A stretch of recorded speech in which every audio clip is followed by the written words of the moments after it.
Assalamualaikum warahmatullahi wabarakatuh. Bismillah walhamdulillah wassalatu wassalamu ala rasulillah wa ala alihi wa sahbihi wa man tabi'ahu walah. Rabbi syrah li sadri wa yassir li amri wa hlul 'uqdatam min lisani yafqahu qawli. Selamat berjumpa lagi dalam tazkirah pendek subuh ya, yang kita namakan dari awal kultum, kuliah 7 menit. Kadang-kadang 7 menit, kadang-kadang 2 kali 7 menit, kadang 3 kali 7 menit. Biasanya tidak lebih daripada 3 kali 7.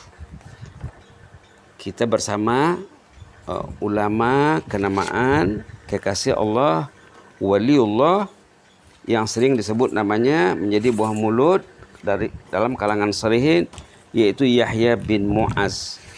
Yaitu Fudail bin Iyad. Yahya bin Mu'az nanti kita ceritakan. Fudail bin Iyad rahimahullah, yang hidup di penghujung abad ke-2 Hijrah. Abad ke-2 Hijrah. Kita sudah bincang tentang tajuk ini sebanyak 22 kali pertemuan. Ini pertemuan yang ke-23. Poinnya pun di sini poin yang ke-23. Nah, dalam nota yang disediakan poinnya pun poin yang ke-23. Apa poinnya? Tentang kemanisan taubat. Boleh dirujuk surah Ghafir, yakni berkenaan dengan istighfar para pemikul arash. Apa maksud ini? Kalau kita buka Quran, dalam Quran banyak ayat tentang taubat. Banyak ayat tentang taubat. Hari ini pun ada program melalui Instagram Pusat Bahasa Kupu SB, sorotan tentang taubat jam 2. Jangan ketinggalan insya-Allah. Apa maksudnya? Waktu jamaah berjumpa dengan Fudail bin Iyad ataupun Fudail tidak berjumpa dengan jamaah, ditanyanya jamaah tadi, usia Anda berapa? Usia saja sudah 60, kata jamaah yang ditanya. Kata Fudail, kalau usia Bapak sudah 60 berarti perjalanan hidup Bapak menuju Allah sudah 60 tahun. Mungkin perjalanannya itu sudah hampir selesai. Bapak mesti ingat. Lalu macam mana? Orang tadi positif thinkingnya tinggi. Dia cakap inna lillahi wa inna ilaihi raji'un. Artinya dia faham maksud itu. Artinya dia insaf, artinya dia menyesal. Ya Allah, lupa saya selama ini. Baguslah ada ulama mengingatkan saya. Kekasihmu, engkau utus untuk mengingatkan saya. Nah, orang beriman bila dia mendengar kata-kata ulama, dia sambut dengan baik. Diterima dengan lapang dada. Karena ulama yang bercakap itu menyampaikan ilmu Allah. Bila orang meninggal nanti, kita selalu dengar dalam khutbah Jumat, di padang mahsyar manusia akan ditanya tentang 4 hal, 4 perkara.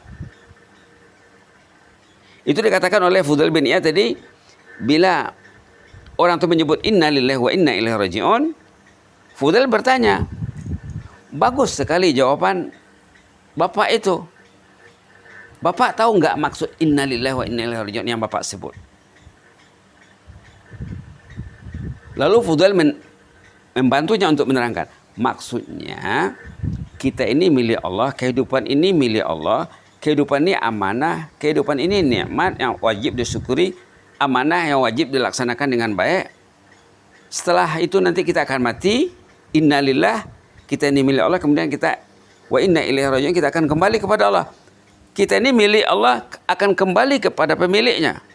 Bila sudah kembali nanti akan berhadapan dengan Allah, Allah akan tanya. Nah, di antara pertanyaan yang penting difokuskan dalam hidup ini, Allah akan tanya pertanyaan nomor 4 tentang ilmu. Allah akan tanya tentang ilmu. Apa katanya?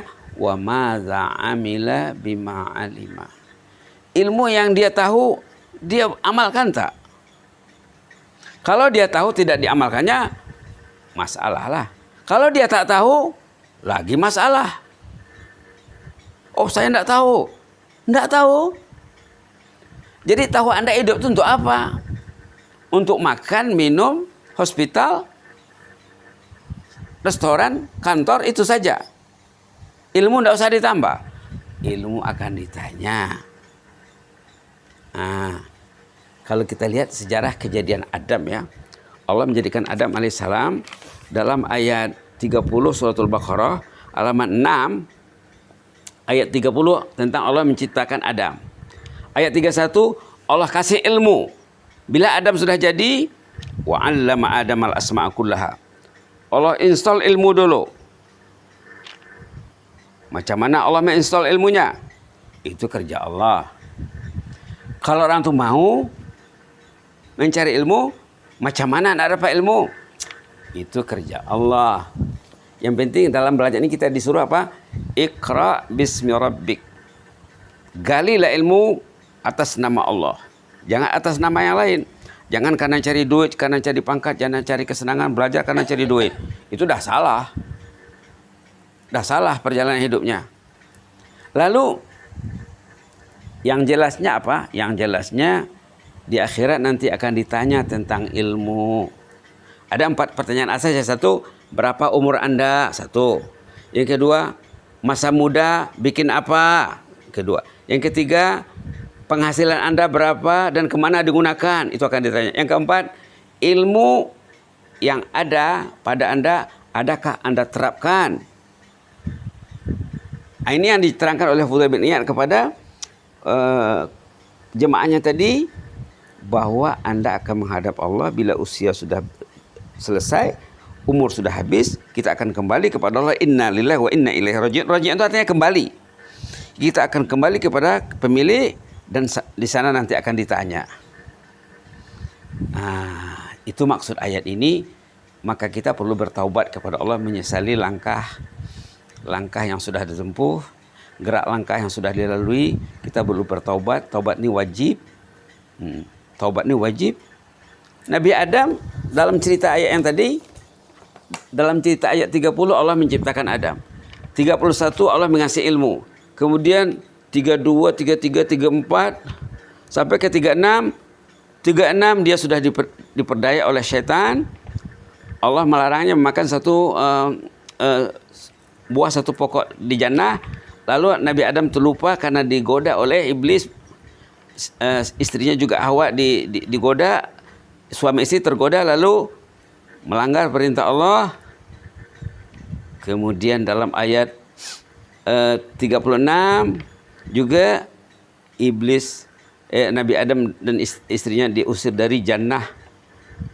Kemudian dalam ayat 37 sesudahnya Nabi Adam diajar doa, Rabbana zalamna anfusana. Allah mengajar Nabi Adam berdoa supaya case-nya ditutup, supaya dosanya diampunkan. Jadi sebenarnya buat dosa ini sejak dari awal lagi ya.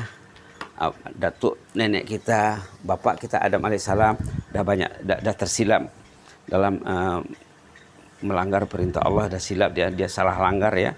Jadi maknanya dosa ini kalau kita bertobat kepada Allah, Allah akan mengabaikan dosanya. Allah akan menggantikan kejahatan dengan kebaikan seperti yang disebut dalam surah apa kemarin, surah Al-Furqan ya. Perlu juga dirujuk surah Al-Furqan ayat 70 di halaman terakhir tuh, bahwa orang yang bertaubat, dia mengaku banyak dosanya, dia kembali kepada Allah, dia beristighfar, Allah akan tutup case-nya, Allah akan padam catatan amalnya, rekod amalnya akan dibersihkan, akan di-delete, akan diisi dengan kebaikan banyak-banyak. Malah dalam surah Ghafir seperti yang sudah diceritakan ayat 7, 8 dan 9, orang yang sudah bertaubat akan didoakan malaikat.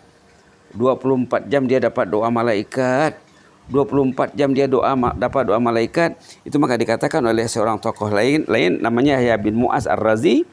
Yahya bin Mu'az Ar-Razi mengatakan ayat 7, 8 dan 9 surah Ghafir ini ayat perlindungan yang hebat. Ayat protection. Anda ingin diprotek? Ingin keluarga diprotek? Kata Yahya bin Mu'az, bacalah ayat 7, 8 dan 9. Ayat yang menerangkan orang itu didoakan oleh malaikat pemikul arasy. Kemarin sudah disebut ada 3 syaratnya. Nak dapat doa malaikat pemikul arasy ada 3 syaratnya dalam ayat 7, 8 dan 9. Satu, al-iman. Alhamdulillah semua kita beriman. Kedua, taubat. Karena bertaubat kita kena muhasabah diri, karena melihat kelemahan kekurangan diri, kemudian kita berusaha membaikinya dan minta ampun kepada Allah. Itu taubat namanya. Yang ketiga, setelah bertobat, betulkanlah perjalanan hidup. Kesilapan yang lama tak usah dibuat lagi. Sekarang dibuat lembaran baru yang dengan tatanan ataupun pentadbiran hidup yang baru disesuaikan dengan ajaran Allah. Dalam Quran disebut wattaba'u sabilak, mereka mengikuti jalanmu setelah mereka bertaubat kepadamu. Mudah-mudahan kita tergolong dalam golongan hambanya yang didoakan oleh malaikat yang tersebut dalam surah Ghafir 7, 8 dan 9. Jangan pernah jemu membaca surah ini ya, surah Ghafir. Nama surahnya pun surah Ghafir. Ghafir itu apa artinya? Allah Maha Pengampun. Maka pintalah keampunan Allah, sesalilah dosa yang dahulu. Insya Allah dalam surah Furqan tadi dikatakan dosa itu akan dipadam, lembaran hidup itu akan dibersihkan. Dalam surah Furqan itu ya, ayat 70 tadi. Dalam surah Ghafir, orang itu akan didoakan malaikat. Maka selesailah dia ya, selesailah masalahnya, tinggal menghadap Allah lagi. Dia akan siap menghadap Allah anytime. Dia tak risau menghadapi kehidupan, tidak risau menghadapi era kehidupan setelah dia kembali ke rahmatullah. Amin ya rabbal alamin. Ya hayyu qayyum rahmatika nastaghis aslih lana sya'nana kullah. Ya hayyu qayyum rahmatika nastaghis aslih lana sya'nana kullah. Ya hayyu qayyum rahmatika nastaghis aslih lana sya'nana kullah wa la takilna ila anfusina tarfata 'ain wa la ila ahadin min khalqika ya mujibas sa'ilin.